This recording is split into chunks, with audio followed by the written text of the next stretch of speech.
Welcome back to my channel. There he goes, it's a working man. He's trying to make a living any way he can. And he'll break his back for $1 or $2. Oh, there ain't no shame in what he do. Oh, work it out. Today we're going to sheet the building, and I've already started sheeting, but I thought it would be a good idea to show you what my process is. Now I'm sheeting the building with 5/8 zip, and you can see it right here.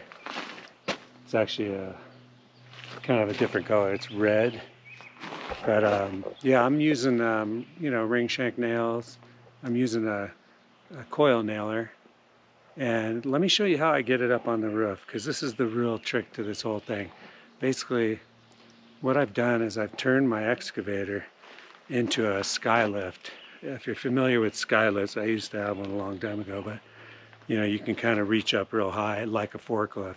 Now my tool cat, it only goes up so high, so it won't even come close to the roof. It only goes, I don't know, maybe that high.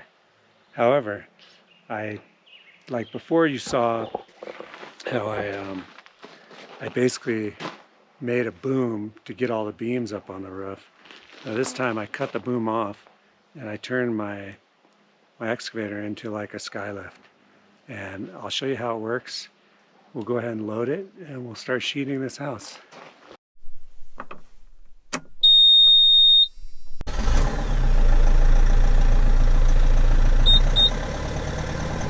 This video is for entertainment purposes only.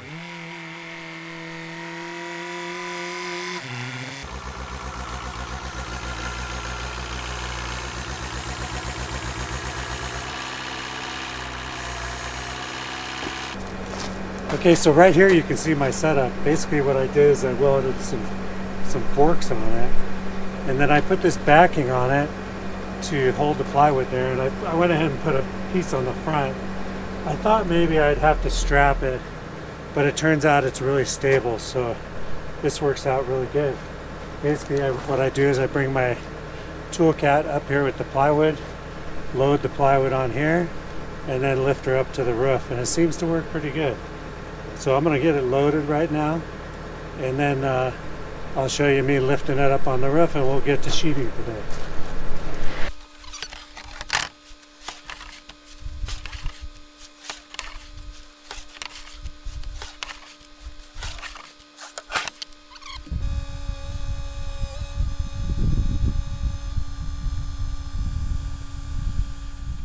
While I was working up on the roof, there was all these deer down below. There's a salt lick down there, and they seem to be liking it. It was hot today, and there was quite a few of them over there.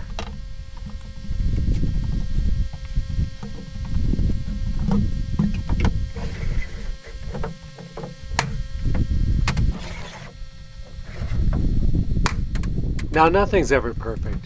My layout, I laid this whole thing out obviously for 8-foot pieces. However, when I was laying it out, I laid it out as if I was laying out studs, and studs are 1.5 inches, and these LVLs are 1 3/4 inches. So the reason I'm having to cut quite a bit of plywood is because my layout missed, because the 1 3/4, when you take 1 3/4 inch piece, so right away you're 1/4 inch off every single piece. All of a sudden you set your sheet out there, you're 1/2 inch off or 1 inch off, or if you're 8 feet and you got I don't know, 5 or 6 studs, that could be 1.5 inches off. So yeah, I had to do a little trimming, no big deal. Now you see me, like when I'm nailing this, I'm shooting all my nails in, and then you see me come back with a hammer.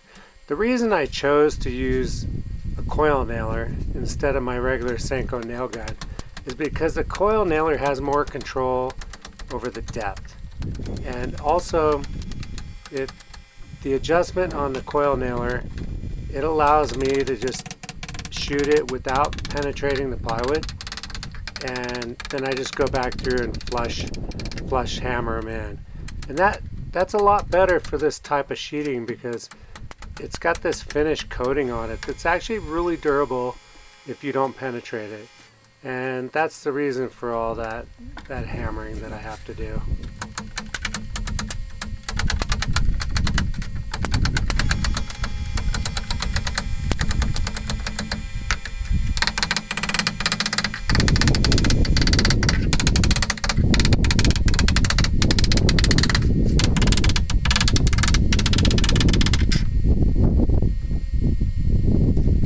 And there you go, sheeting the roof by myself using the Bobcat E60 excavator as a skylift.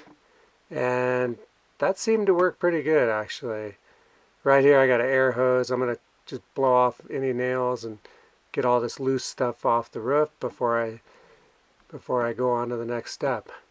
Anyway, thank you very much for watching. I appreciate everybody that watches and subscribes and likes the video. And I will see you next time. Later. There he goes, it's a working man.